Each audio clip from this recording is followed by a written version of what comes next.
This week in history, we take you back to 2009. Barack Obama creating history by becoming US president. Ireland, 1 week away from winning their first Grand Slam since 1948. Lady Gaga dominating the charts, and likewise AP McCoy on his way to a 14th successive jockey's title. Meanwhile, jump racing about to witness one of the most significant career changes in its history.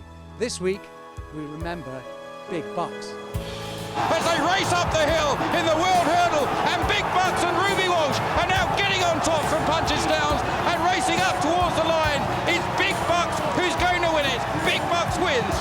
Ruby Walsh now shakes up the favourite and he kicks a length clear.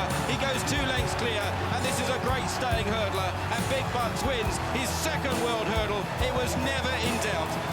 Big Bucks from Grand Cru, who's bearing down on the far side, but Big Bucks digs deep. He knows where the finishing post is, and he's going to see him off, and Big Bucks makes history and wins his third World Hurdle. Brilliant. Valère Lavenette is trying very hard, but Big Bucks is driven out, and Valère Lavenette will fail like so many have done in the past. 16 in a row, a 4th World Hurdle equals to Ken's record. This week in history, we take you back to the 12th of March, 2009, and Big Bucks' first Stayers Hurdle victory.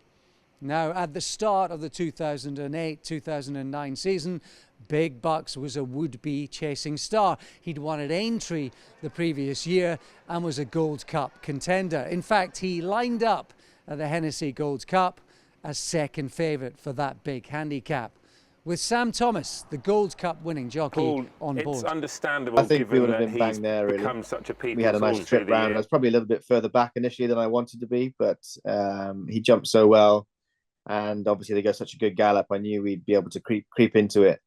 I've got to be perfectly honest, it's not a race I've actually watched back too many times for obvious reasons, but yeah, I think we'd have been there or thereabouts. And as we all know, and what we've seen of him in the past since then, he had bags of stamina, so there's no doubt he'd have stayed on again from the last. I don't really know what I felt when he unseated at the last in the Hennessy as regards his career. I had ridden him in a few chases prior to that. I'd ridden him at Newbury. Paul Nicholls wasn't overly happy with me after he got beaten in a 2-2 chase at Newbury one day. I rode him in Aintree when he won the 3-mile novice chase. It was only a grade 2 at the time, but he didn't jump that day either. You knew you had a horse with a huge amount of ability who just didn't jump fences. And even though he looked well handicapped, I'm not so sure I ever thought he'd win the Hennessy. He wasn't a fluent jumper of fences. Now, I'm not saying I had the foresight to see that he should go back over hurdles. That was all Paul Nicholls' idea. Well, I'll go back to the very beginning. I remember when we first started schooling and we brought him to go novice chasing. He's probably as bad as anything I've had in my school. He couldn't go around the bends, he couldn't jump, he was unathletic. And I thought to myself, we're going to have problems with him jumping fences. And we did. And he did do okay over fence. He did win a grade 1 at Aintree. And I thought we were going to just iron his jumping out. But he was never a natural. No, so we went to the, it was a Hennessy Gold Cup, and thinking he might win that day. Probably might well have done the way he used to be able to pick up. And of course, he unfortunately departed company with Sam at the last. But he just didn't jump well enough to. He was never going to be a champion the way he jumped. Now, if he'd have jumped as well as perhaps Coulter and Demon had, he probably would have been as good as them, because he was hugely talented also. If they don't jump, you don't win.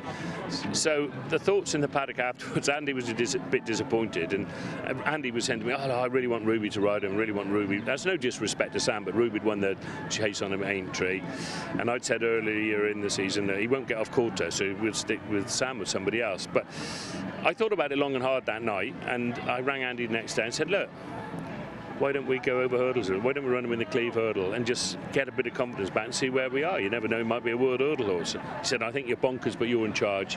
And the rest is history. He went to Cheltenham and I think he won the Cleve hurdle.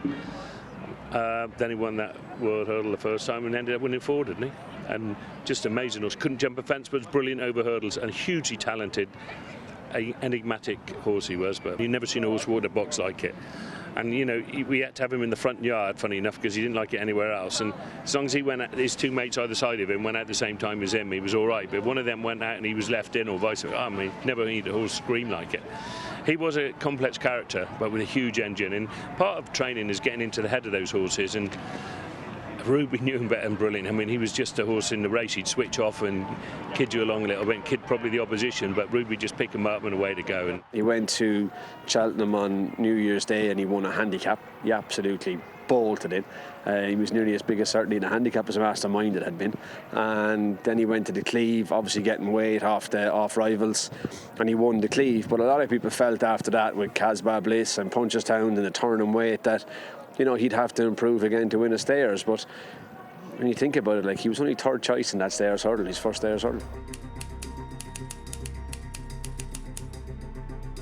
Big Bucks he was idle. He wasn't a horse that wanted to be in front. When he got to the front, he'd stop and prick his ears. So you were always riding sort of a waiting race on him, but you were riding a waiting race on a horse that people perceived to be a little bit slow. So, you know, it was kind of tricky. I probably always made him look like he was going a bit worse than he was going, but you were only, because you were trying to time a run. And I suppose when you're riding a hold-up horse, people are quick to say, oh, you left that too late. So if you can kind of make them look like they're going a bit worse than they're going, you never get the abuse, I suppose. But I was just following Barry. Christophe Pugh was riding Casbah Bliss.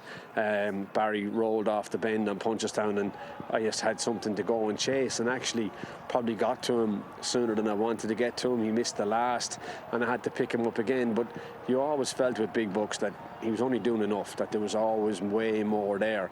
And the older he got, the more professional, I suppose, he got. But like, he was a brilliant racehorse. But you'd just been able to talk to him. I'd say he'd have been an interesting individual.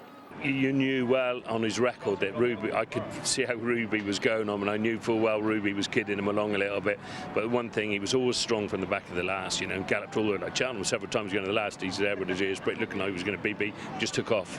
Just pure class. Stamina was no issue for him. He had boodles of stamina, but again, he had his own way of jumping hurdles. He was never going to step. I suppose he was the one horse you rode over hurdles that you're kind of thinking, this is never going to fall, because if Big Bucks was in doubt, he'd just put down or bring the hurdle with him, and that's just the way he was. He had huge ability, but I often wondered, could he have won an Ascot Gold Cup? Obviously quick ground, but it mightn't have suited him, but he had so much ability. Remarkable run, and a remarkable horse. You know, it's like every horse comes to an end eventually, but you know, we had a lot of fun with him, and I know Andy particularly, God bless him, had a fantastic time with him, because he always wanted that top class horse, which he shared with everybody, and I'm very lucky to have had him. I suppose, look, as racing fans, we're always comparing horses through history, and I guess you're looking at the ideal Stayers hurdle. You'd love Big Bucks to go toe-to-toe with English Dreamer, Barracuda, and maybe chuck in Iris's Gift as well. But I know which one I'd be on anyway, Big Bucks.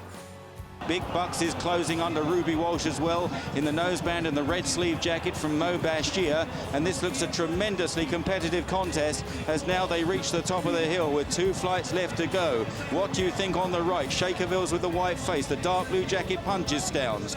They are followed by Mighty Man, Power Station and Petit Ford. Here comes Casbah Bliss on the left as they race down the hill and approach the second last. Big Bucks is just in behind them, being asked to close just a little bit more as they now reach the second last flight. Punchestowns in the centre, looks like rising first there from What You Think, with Power Station in the noseband, Mighty Man the inside, Casbah Bliss on the left, Christophe Pugh, but Punchestowns has gone to the front very readily. Can Casbah Bliss cut him back? Big Bucks coming through, and Power Station, this long, lung-bursting run to the final flight. Punchestowns is committed early by Geraghty, leads by a couple of lengths to Big Bucks. Now he's asking the favourite Casbah Bliss in third, and no immediate response. Power Station is fourth, and it's Big Bucks who now lays down the big challenge. 2 Punchestowns landing over the lock. Big Bucks landed awkwardly.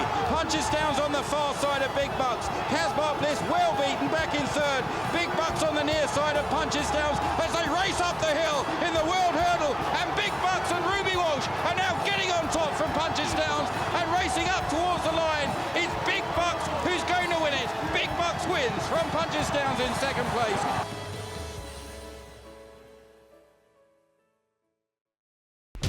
Watch live racing now on racingtv.com.